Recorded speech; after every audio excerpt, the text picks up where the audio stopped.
Well, I'm P Yadava. I'm the Chief Cardiac Surgeon and the Chief Executive Officer of the National Heart Institute in New Delhi.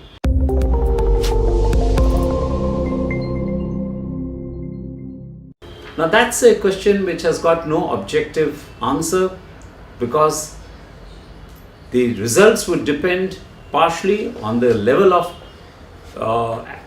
of control of risk factors that you indulge in, how careful you are with your lifestyle, how assiduously you stick to the medical therapy that has been prescribed, and how good your follow-up is, and partially it also depends on how good a job your surgeon has done.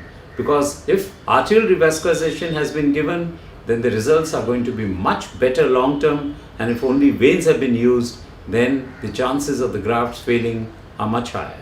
So one has to control the risk factors in terms of adequate control of blood pressure, of the lipids in the blood, of the diabetes status, adequate control of weight. One should also indulge in physical activities. We all know a normal weight person who is physically inactive is much worse than an overweight person who is physically active. So physical activity is a standalone risk factor, or physical inactivity is a standalone risk factor, and therefore one must indulge in physical activity. Also, we in India must take care of our visceral obesity.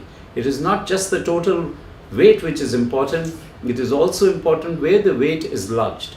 If it is in your tummy, what we call as the visceral obesity or the matchstick obesity, then you are in trouble. But if a good job has been done, at least using edema to the LAD, and if you are looking after yourself and if you control your risk factors, all things being equal, one bypass surgery should easily give you 10 to 15 years. And if a total arterial revascularization has been given, then your results may be far superior.